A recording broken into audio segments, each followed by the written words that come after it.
Hola a todas y todos, buenas tardes. Os damos la bienvenida al programa de hoy, Más allá del Brexit, Business y Relaciones Comerciales entre España y el Reino Unido. ¿Cómo van a ser las relaciones comerciales y jurídicas entre España y el Reino Unido tras el Brexit? ¿Qué han de saber las personas y empresas españolas que deseen establecer negocios o establecerse en Reino Unido a partir de ahora? Mi nombre es Chen Xiao Hu, abogada en Del Canto Chambers, y en el programa de hoy analizaremos estas cuestiones con la ayuda de los especialistas del equipo de Del Canto Chambers, que nos atienden desde distintas partes de Europa. ¡Bienvenidos!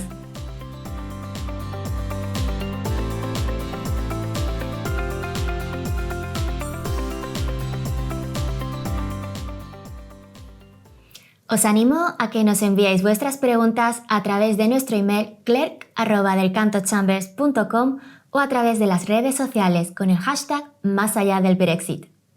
Al final del programa, nuestro socio fundador, León Fernando del Canto, y los abogados internacionales Natalia del Barrio y Josep Gálvez pasarán a responder en directo algunas de vuestras consultas.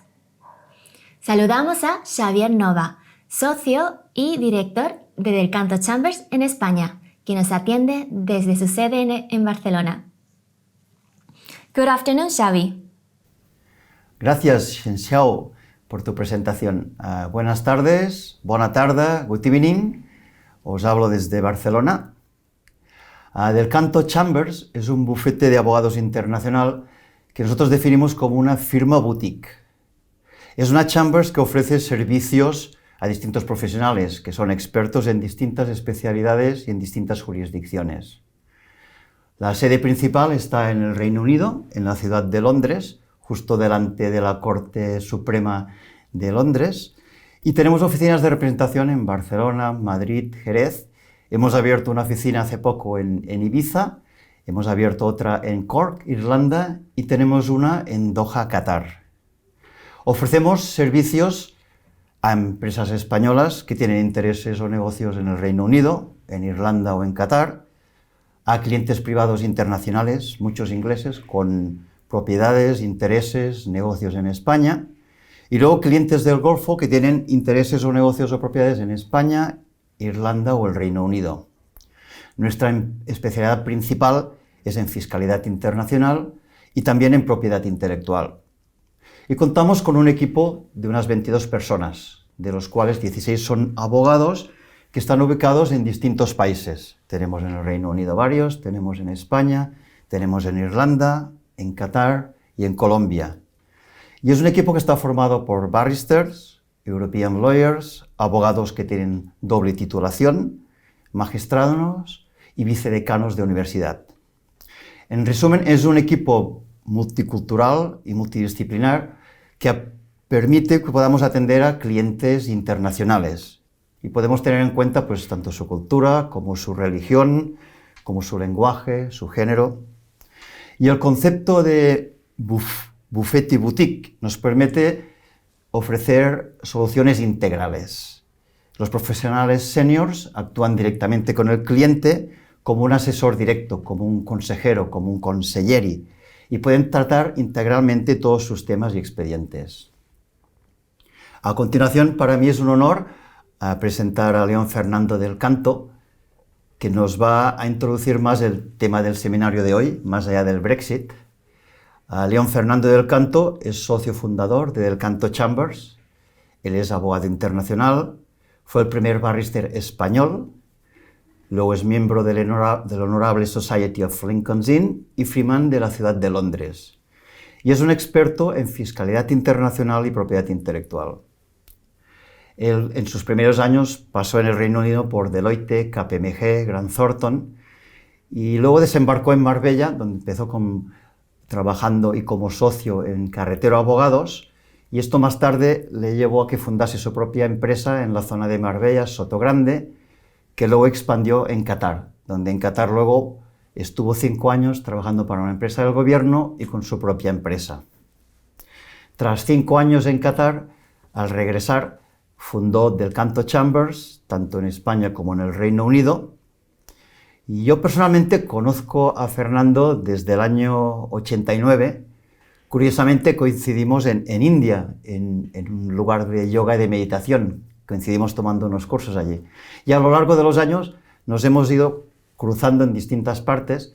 Por ejemplo, también estuvimos en Nueva York trabajando para una fundación internacional. Y luego también tuve el honor de poder estar 2 años en Qatar llevando la gerencia del despacho en Qatar. Fernando es un excelente profesional, tiene una gran capacidad de ponerse en los zapatos del cliente y encuentra soluciones creativas a cualquier tipo de tema, cualquier problemática, por muy compleja que sea y por muchas jurisdicciones que implique. Su gran interés por culturas, religiones, lenguas, escritoras, hace que de forma sencilla pueda aconsejar y asesorar a clientes de cualquier rango y de cualquier nacionalidad. Así que ya paso la palabra a Fernando y que nos hable más pues, de la temática del seminario. Gracias. Good afternoon, Fernando. Cuando llegué a Inglaterra en 1985, España no estaba en el mercado común, España no era parte todavía de la Unión Europea y en Inglaterra se nos trataba como un país tercero. Empecé asesorando empresas hortofrutícolas para mandar productos a Inglaterra y la problemática aduanera, la problemática de tener un negocio en un país externo era común en España. Muy pronto nos olvidamos de eso cuando España entró en el mercado común y posteriormente en la Unión Europea. Desde entonces nos hemos acostumbrado en los últimos 30 años a vivir en un entorno donde es muy sencillo hacer negocios con Inglaterra. Muchos de nosotros y nosotras vamos desde Londres a Barcelona, Madrid, Manchester y no notamos la diferencia hasta este 1 de enero. Lo que está ocurriendo aquí, para aquellos que lo hemos vivido anteriormente, es un asunto que requiere atención. Y es por eso que Del Canto Chambers ha decidido preparar este seminario, este programa, para poder ilustrar cuáles son los problemas fundamentales que una empresa española puede encontrarse al penetrar en el mercado británico. Thank you, Fernando. Muchas personas se están preguntando sobre el nuevo horizonte económico tras el Brexit y qué va a ocurrir ahora con las personas españolas que deseen establecerse en el Reino Unido. Hablamos de ello con el director de Del Canto Chambers en Londres, Julio Prieto. Good afternoon, Julio. Hola, Chen Chao, y buenas tardes a todas y todos y muchas gracias por acompañarnos. Hoy quisiera hablarles de 2 puntos fundamentales. El punto número 1 es el Brexit y su impacto sobre la economía británica.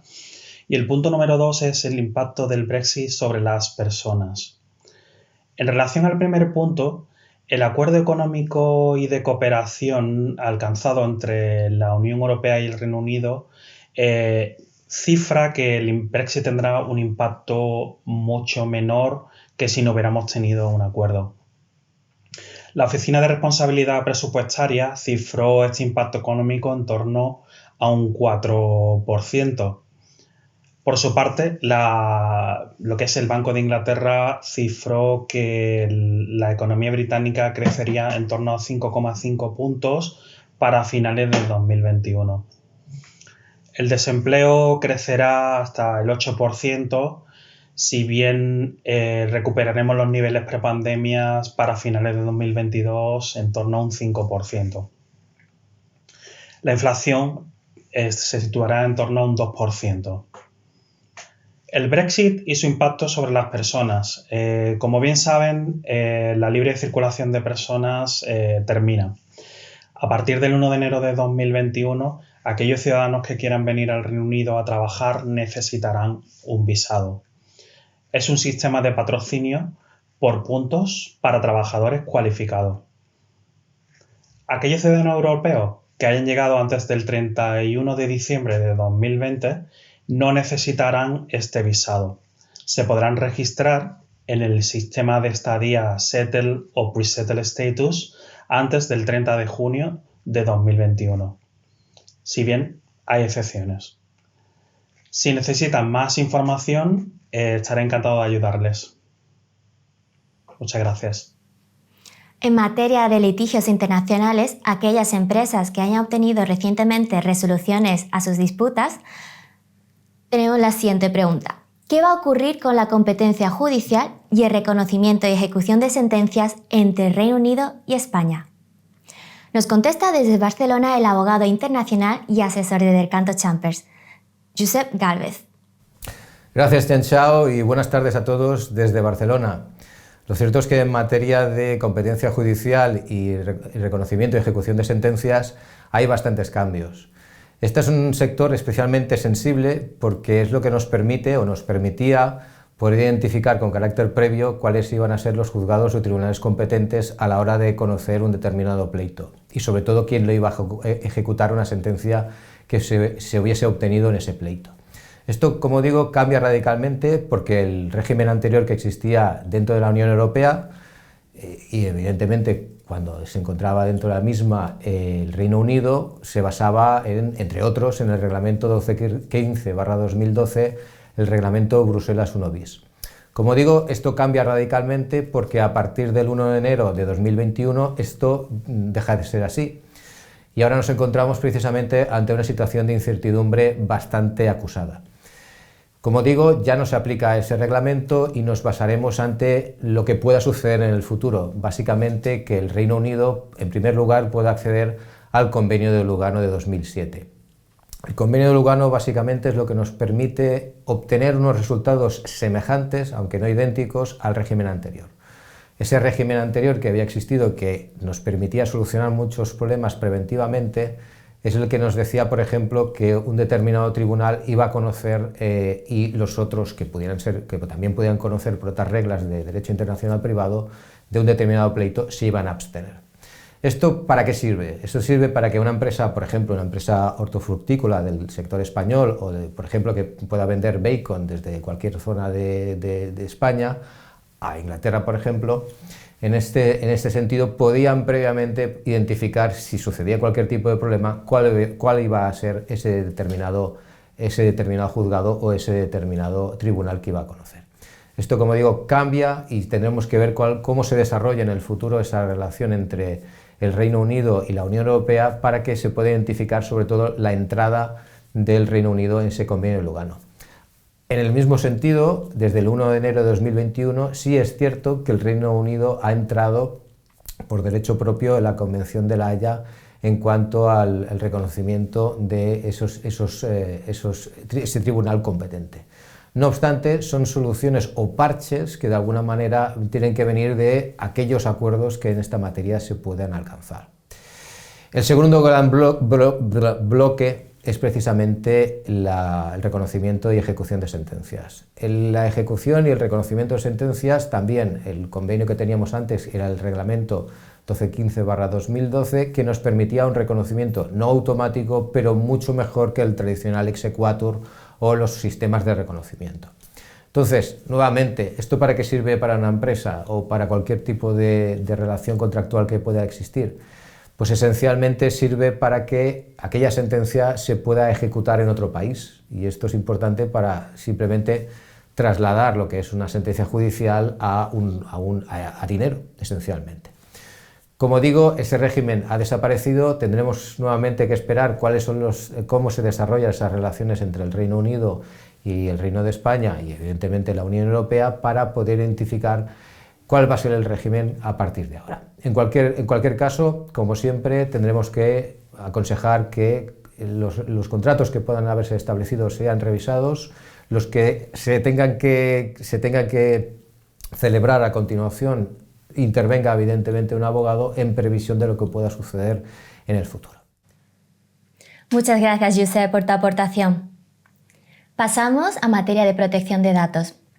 ¿Sigue aplicándose el reglamento GDPR para garantizar el cumplimiento de las normas de la Unión Europea si transfiero datos personales al Reino Unido?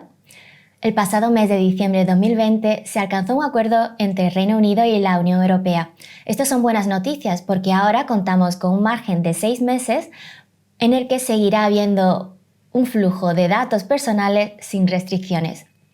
Asimismo, hay que considerar que como el Reino Unido ha pasado a formar parte como un país tercero de la Unión Europea, tiene la flexibilidad de incorporar su propia normativa. En este sentido, el Reino Unido ya ha copiado el GDPR europeo a su propio sistema legislativo. Sin embargo, siempre hay que tener en cuenta que en materia de protección de datos hay que tener en cuenta el destino del usuario, de forma que, aunque sea una página web en Reino Unido, si se trata de datos personales de usuarios en la Unión Europea, seguirán siendo de aplicación el GDPR europeo, independientemente de las actuaciones que se adopten en el Reino Unido. Pasamos a otra perspectiva. Sin duda, uno de los temas más controvertidos en torno al Brexit va a ser el derecho de la propiedad intelectual en el Reino Unido. Consultemos a Mónica Navarro, experta en la materia y directora de la Oficina Irlanda de Del Canto Chambers. Hola, Mónica. Hola, Chao. Buenas tardes, muchas gracias por la introducción. Les hablo desde Irlanda hoy con muy buen clima, para variar. Como todos sabemos ya, el Reino Unido salió de la Comunidad Económica Europea y hubo un periodo de transición que terminó el 31 de diciembre del 2020 y a partir de ese momento van a haber ciertas consecuencias que son importantes tener en cuenta, especialmente para empresas que tienen por ejemplo, registros de marcas o cualquier propiedad intelectual que haya sido registrada en la comunidad con anterioridad a este periodo. En este sentido, es muy importante que todos los que tengan o se beneficien de derechos relacionados con la propiedad intelectual revisen sus portafolios y estén conscientes que puede haber algunas implicaciones. En la actualidad, la propiedad intelectual está basada más que todo en tratados internacionales y son tratados que han sido ratificados por todos los países de la Comunidad Europea, entre ellos el Reino Unido. Entonces, en cierta medida, las normas van a ser más o menos estandarizadas. Sin embargo, como la propiedad intelectual también tiene un componente territorial muy importante, al Reino Unido haber salido de la comunidad económica, pues también sale su territorio. Y en ese sentido es que hay que estar muy, muy pendientes de cuáles son las consecuencias de mis derechos de propiedad intelectual. Así que quienes han registrado marcas comunitarias en la Unión Europea, es importante saber que en principio estas son válidas tanto en la Comunidad Europea, en la Unión Europea como en el Reino Unido. Es como si tuvieran dos registros, uno que cubre la Unión Europea y otro el Reino Unido. Pero si hay aplicaciones para el registro de marcas o diseños que están aún pendientes o que estaban pendientes cuando terminó ese periodo de transición, bueno, estas no van a ser reconocidas de forma automática. Y aquí es cuando hay que revisar que si realmente queremos que esos diseños y marcas tengan validez en el Reino Unido. Y si esa es nuestra intención, la normatividad nos da 9 meses para enviar una nueva solicitud en el Reino Unido. Pero si no es nuestro interés de que tenga efecto en el Reino Unido, bueno, ya sabemos que la norma y el registro va a ser válido únicamente para la Comunidad Europea. Muchas gracias, Mónica. Consultamos de nuevo a nuestro experto Josep Gálvez sobre la ley aplicable tras el Brexit. Hola de nuevo, Josep. Gracias, Tenchao. En materia de ley aplicable, tenemos que tener en cuenta que esto tiene una relevancia especialmente en los litigios transfronterizos, ya que debemos saber cuál es precisamente la ley aplicable a esas relaciones contractuales o incluso extracontractuales que puedan dirimirse ante los tribunales ingleses o ante los tribunales españoles o de cualquier país de la Unión Europea. En este sentido, una de las áreas que precisamente pueden tener una cierta tranquilidad es precisamente en materia de ley aplicable. Y esto es porque anteriormente a la salida de la Unión Europea del Reino Unido, lo que encontrábamos básicamente es la aplicación de los reglamentos Roma I y Roma II. Roma I en aplicación de lo que es la ley aplicable a los contratos y Roma II a las relaciones extracontractuales, incluida la responsabilidad de carácter extracontractual. En este sentido, los reglamentos Roma I y Roma II tienen un carácter universal, lo que significa que es posible la aplicación de derechos y el reconocimiento y la aplicación de derechos que no sean de la Unión Europea. y en este caso el derecho del Reino Unido, el derecho de Inglaterra y Gales es igualmente reconocido a través de estos reglamentos. Y en segundo lugar, fundamentalmente porque el acervo comunitario, es decir, todo ese derecho que ya existía dentro de la Unión Europea, también ha sido trasvasado, ha sido trasladado al derecho del Reino Unido, de tal manera que las mismas soluciones que se daban en los reglamentos Roma I y Roma II, como sucede en el caso español, siguen teniendo aplicación dentro del propio régimen del Reino Unido. Por lo tanto, hay una cierta tranquilidad, no obstante, como siempre, habrá que tener cuidado, que sean contratos que deban revisarse, sobre todo ante circunstancias y ante posibles pleitos que puedan generarse. Viajamos ahora a Ibiza y consultamos con nuestra abogada Malini Peñalba. ¿Qué va a ocurrir con el IVA? ¿Qué tiene que tener en cuenta una empresa española que presta sus servicios en Reino Unido? Hola Malini, buenas tardes. Muchas gracias por invitarme a hablar de estas cuestiones tan interesantes que estoy segura que nuestros espectadores, a quienes les doy una cálida bienvenida desde Ibiza, les aportará algo, esperemos. Bueno, pues a mí me gustaría hablarles de la prestación de servicios de un profesional, un autónomo, una sociedad española a el Reino Unido. A, por ejemplo, un profesional, un particular o una sociedad, un autónomo en el Reino Unido. Bien, bueno, hasta ahora el Reino Unido ha formado parte de la Unión Europea y eso pues nos sujetaba a una serie de reglas, ¿no? Normalmente teníamos en la cabeza pues que teníamos que hacer facturas con el número de operador intracomunitario y este tipo de cosas. Bueno, pues desde ahora lo cierto es que las cosas se han simplificado mucho. Normalmente, esto es lo más importante, que es lo que importa para nuestros espectadores, saber que todos aquellos servicios que prestemos en el Reino Unido se consideran prestados fuera de España. Por lo tanto, según la ley del IVA, el artículo 3, no estarían sujetos. ¿Eso qué quiere decir? Oiga, que usted no tiene que pagar IVA. Entonces eso es importante, hay que recordar eso. Y eso afecta a nuestra facturación porque estamos acostumbradísimos a poner el IVA en nuestra facturación. Bueno, pues en este caso no hay que hacerlo.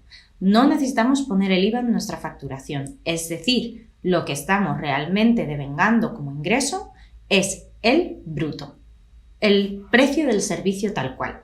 Y muy importante recordar también que para que respetemos las reglas de facturación, ¿no? Pues que pongamos justamente que esas cantidades están exentas por el artículo 69 de la ley del IVA. Estas son las dos cuestiones fundamentales a entender y que nos afectan directamente. ¿Por qué nos afectan? Bueno, evidentemente también, por ejemplo, porque no tendremos que poner el número de registro, por ejemplo, de IVA en el Reino Unido. Es decir, esa empresa a la que le estamos prestando los servicios no necesitamos saber su número de IVA. Tampoco necesitaríamos saber su NIF, por ejemplo, si fuera un autónomo, o su CIF, si fuera una empresa. Por supuesto, hablamos del NIF o el CIF inglés. No necesitaríamos tampoco poner esto. Y por último, olvídense ya totalmente del número de registro de operador intracomunitario. Eso es algo que se aplicaba únicamente a aquellas facturas en las que teníamos una relación con una sociedad, un autónomo, un profesional dentro de la Unión Europea. Con lo cual eso tampoco es aplicable.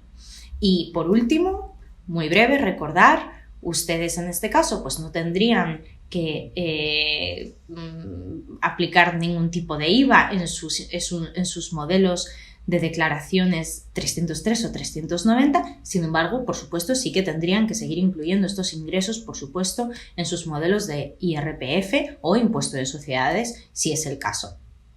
Espero que quede claro y espero que, sobre todo, recuerden eso, sus servicios, si los están prestando al Reino Unido, no se encuentran sujetos al IVA español, no deben devengar IVA, con lo cual, muy sencillo.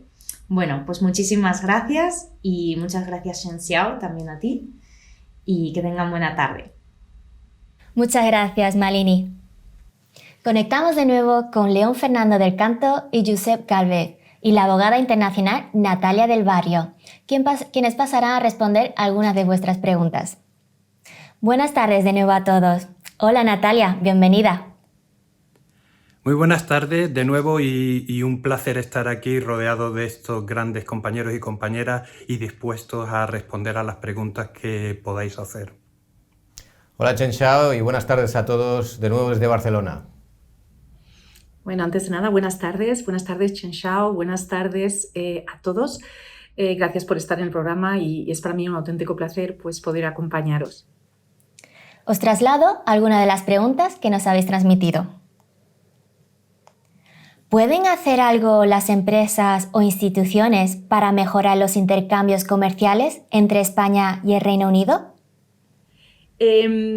Con respecto a tu pregunta, Chen Xiao, no es tanto que puedan hacer algo, sino que deben hacer algo. Llevamos tanto tiempo hablando del Brexit y de sus múltiples controversias que de alguna manera nos está costando entender que ya está aquí y que tenemos que reaccionar. Una respuesta rápida a tu pregunta pues, me llevaría a mencionar los 3 ejes fundamentales alrededor de los cuales yo creo que deberíamos actuar. En primer lugar, a nivel de cada actividad empresarial de forma individual. El nuevo marco jurídico pues, no presenta una regulación uniforme y general, sino que depende en gran medida de cada actividad empresarial. A nivel comercial, por ejemplo, pues hay productos que van a verse afectados porque, según el acuerdo de libre comercio, podrán beneficiarse del arancel cero, pero hay otros cuyo arancel va a comprometer claramente su competitividad. En segundo lugar, es preciso fomentar la actuación de los lobbies sectoriales, grupos de interés, grupos de presión, que deben también liderar esta transición. Y finalmente, en tercer lugar, pues, en fin, nuestras instituciones y entidades públicas deben negociar y firmar acuerdos bilaterales con las británicas en determinadas materias. Déjame que te ponga un ejemplo ilustrativo acerca de cómo reaccionar ante las consecuencias del Brexit. Como sabes, el programa Erasmus ha venido permitiendo el intercambio de estudiantes universitarios desde hace más de 30 años y bueno, pues resulta que para los estudiantes españoles Reino Unido es el segundo destino más solicitado, solo por detrás de Italia. Y para los estudiantes británicos, España es con diferencia el primer destino solicitado. Bien, pues con el Brexit se pone fin a este programa Erasmus. Y por tanto la posibilidad de que nuestros estudiantes universitarios cursen parte de su carrera en una universidad británica desaparece. Lo ideal, lógicamente, sería que a nivel gubernamental o institucional se firmaran convenios que permitieran seguir llevando a cabo estos programas. Por ahora no ha habido mucho movimiento en este sentido, siento decir, pero ya algunas universidades españolas, en previsión, han firmado acuerdos bilaterales one-to-one con universidades británicas para poder seguir ofreciendo esta opción que no cabe duda que es excepcional, ¿no? Una experiencia excepcional. Es cierto que la financiación ya no va a ser de la Unión Europea, en algunos casos se van a financiar parcialmente por las propias universidades, en otros casos no habrá financiación. Pero en cualquier caso, lo importante es que estas universidades están tratando de salir al paso y encontrando una solución a este nuevo panorama jurídico. Os paso otra pregunta que nos han enviado los espectadores. Si exportamos al Reino Unido un producto de cualquier tipo, ¿tenemos que nombrar un agente o abrir una delegación? ¿Qué otros cambios debería realizar? Como comentamos anteriormente, el paradigma que tenemos que tener cuando estamos exportando al Reino Unido, especialmente a partir del 1 de enero del año 2021, es que el Reino Unido es un tercer país. Es decir, exportar al Reino Unido ya no es como tan simple, digamos, como coger un avión desde Madrid a Manchester o a Londres y colocarnos allí con nuestros productos. No. Exportar al Reino Unido es igual que exportar a Estados Unidos, a Latinoamérica, a África o terceros países en Asia. Es decir, nuestro paradigma tiene que ser un paradigma de exportación. Y yo entiendo que muchas empresas no saben hacer esto porque han estado operando únicamente en el entorno de la Unión Europea. Esto quiere decir que hay que cambiar la mentalidad hacia la exportación tradicional. Y esto implica, en primer lugar, entender la mecánica aduanera. Independientemente que haya aranceles o no, que no va a haber en la mayoría de los productos, los trámites, el papeleo, la conformidad con las regulaciones del Reino Unido es algo que hay que tener en cuenta. Por lo tanto, los trámites aduaneros es el primer asunto que uno tiene que entender, y los trámites de exportación en general. El segundo asunto es nombrar a alguien sobre el terreno. Esto no es una opción realmente, porque tienes que entender perfectamente el marco regulador de los productos o servicios que estás ofreciendo en el Reino Unido. Es decir, desde el lobby dentro de la industria específica en la que estás exportando hasta las regulaciones legales, las regulaciones fiscales, las aproximaciones incluso contables o temas de seguridad social, tienen que tenerse en cuenta en el país en el que estamos, que es el Reino Unido. Por lo tanto, tener a alguien sobre el terreno es importante, nombrar un agente es importante, una delegación es un plus, obviamente, porque vas a tener por lo menos una cara visible, un teléfono visible para tus clientes, para los reguladores en el Reino Unido. Es decir, el cambio es importante, pero se resume en un cambio de paradigma. Estamos exportando a un tercer país. A partir de ahí empezamos a contar. Es cierto que el primer año va a haber mucha flexibilidad, porque en el marco del tratado se ha explicitado así. Y el primer año habrá flexibilidad aduanera, habrá flexibilidad en los productos que se han estado importando anteriormente, pero esto va a cambiar y va a cambiar a medida que el Reino Unido suscriba tratados con terceros países. Así que en definitiva esta es la posición. Los espectadores nos envían también una consulta en materia de resolución alternativa de conflictos. ¿El Brexit modifica en algo el arbitraje? Pues es una cuestión muy interesante. De hecho, el arbitraje no sufre ninguna modificación y aquellas partes que hayan establecido una cláusula de sumisión a arbitraje no van a tener ninguna modificación derivada del Brexit. Por lo tanto, y lo más importante es que precisamente los laudos que se deriven de esos arbitrajes será posible su ejecución a través del Convenio de Nueva York y en este sentido no hay ninguna modificación. O sea que, perfecto. Nos ha llegado una consulta de una compañera, una abogada española. Como abogada española, ¿puedo representar a clientes en los tribunales británicos? ¿Y prestar asesoría en derecho británico, internacional, europeo o español? ¿Puedo colegiarme en el Reino Unido? Bueno, gracias, Chen Xiao, de nuevo. Respecto a tu primera pregunta, me temo que mi respuesta debe ser tajantemente negativa. Como abogada española no puedes representar a clientes en los tribunales británicos o prestar asesoría jurídica en el Reino Unido, ya sea sobre derecho británico, internacional, europeo o español. Aunque posiblemente vaya a haber algún acuerdo al respecto en el futuro, lo cierto es que el acuerdo entre el Reino Unido y la Unión Europea no prevé nada en relación con el ejercicio de la abogacía. Eso significa que ha cambiado radicalmente el panorama y para ejercer profesionalmente se va a requerir cumplir con las normas británicas o asociarse a algún bufete londinense. Hasta la sustanciación del Brexit, la libre circulación de profesionales es verdad que ofrecía un cierto marco jurídico al ejercicio de la abogacía en el Reino Unido por parte de abogados españoles, si bien algo vago e impreciso, ¿no? Pero bueno, estaba en vigor la directiva de 16 de febrero del 98 que facilitaba el ejercicio permanente de la profesión de abogado en un Estado miembro distinto a aquel en el que hubiera obtenido el título. Pero esta directiva ya no es de aplicación en el Reino Unido. A partir del 2021, pues, se exige a la abogacía europea el cumplimiento estricto de las reglas de colegiación británicas. Entonces, hay que habilitarse como solicitor bajo el régimen de la Law Society o como barrister bajo el régimen previsto por el Bar Council.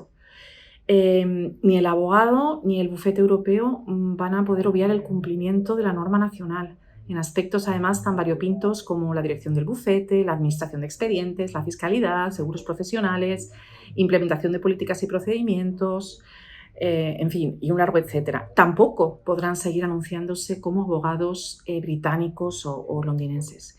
Y esto me lleva a tu segunda pregunta, ¿no? ¿Puedo colegiarme en el Reino Unido? Bien, pues lo cierto es que nuestras colegas británicas han ido preparándose para ello y se han colegiado en Irlanda, en otros países de la Unión Europea para seguir ejerciendo, beneficiándose del mercado único de la Unión Europea. Pero me temo que entre los abogados españoles interesados en ejercer en el Reino Unido no ha habido mucho movimiento en este sentido.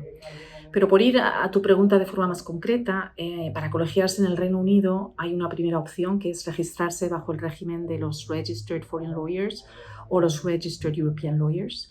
Pero Si la intención es ejercer con todas las prerrogativas que tiene la profesión en Reino Unido, pues es necesario hacerlo como solicitor o como barrister. Y para ello hay que realizar los exámenes de conversión vía QLTS o bien el Bar Transfer Test, que se pueden completar en alrededor de un año.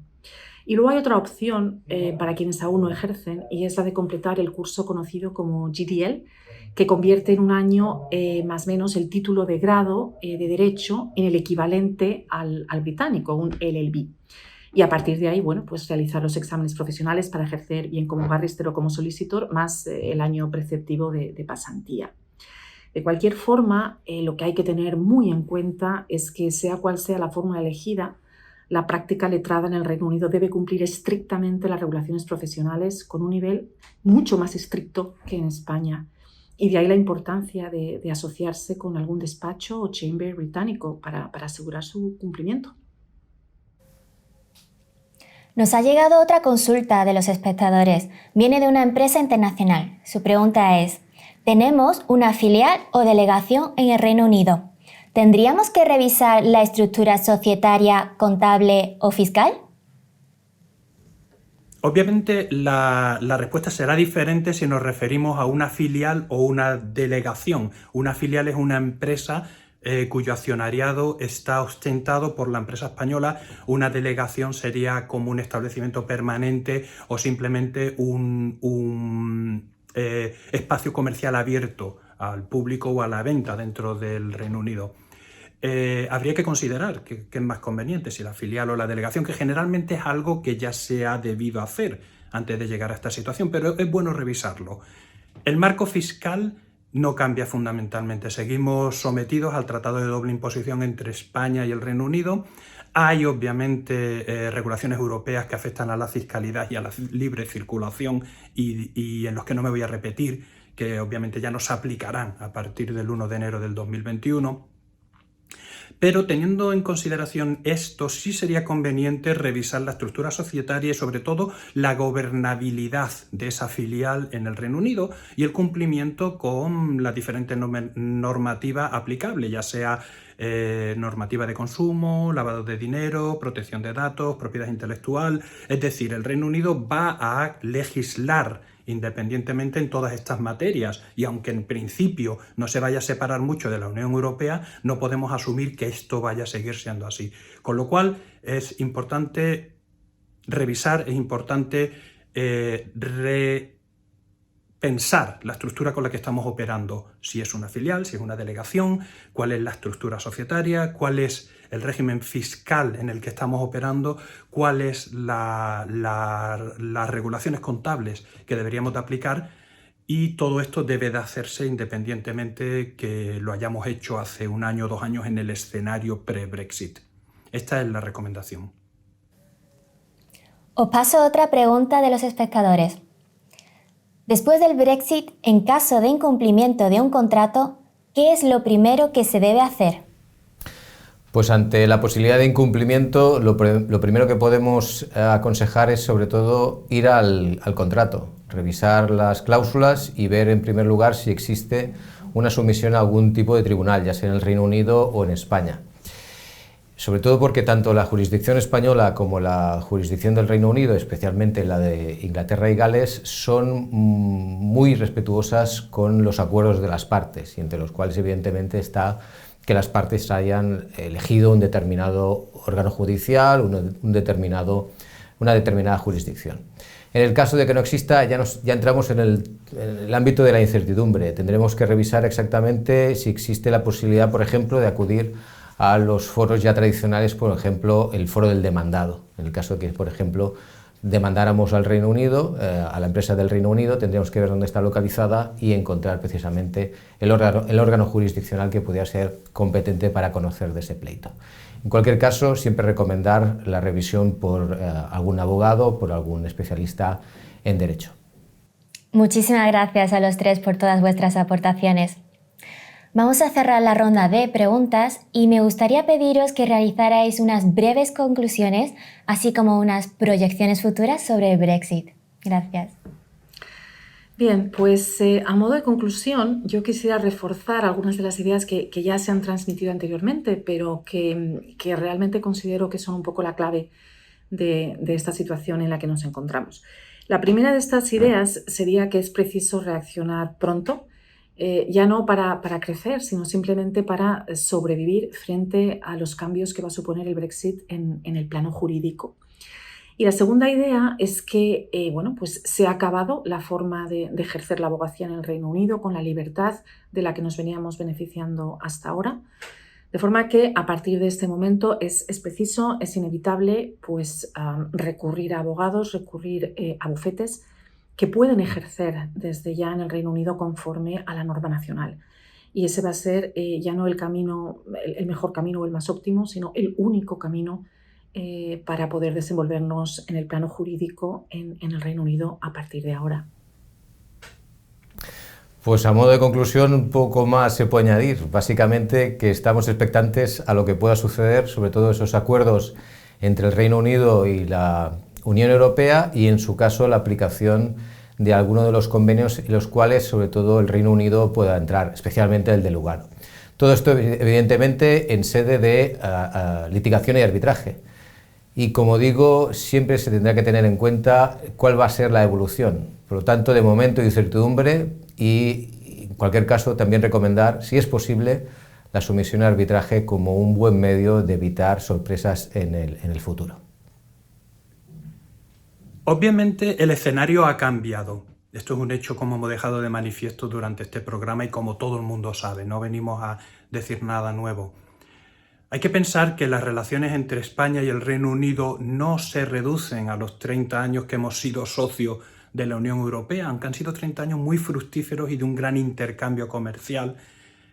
Hay que pensar que las relaciones entre el Reino Unido y España tienen una tradición histórica, con sus tumultos, con su fluidez, y es algo que va a continuar porque compartimos intereses geoestratégicos importantes en la cornisa atlántica, en el estrecho de Gibraltar, el Mediterráneo, Oriente Medio, África, Latinoamérica. Y esto es lo que tenemos que mirar, no solamente desde una perspectiva geopolítica, sino también comercial. Es decir, el Reino Unido va a seguir comercializando con España, va a seguir habiendo un volumen de inversiones importantes. Los ciudadanos y las ciudadanas británicas van a seguir eligiendo España como un lugar preeminente para sus vacaciones o adquirir una propiedad.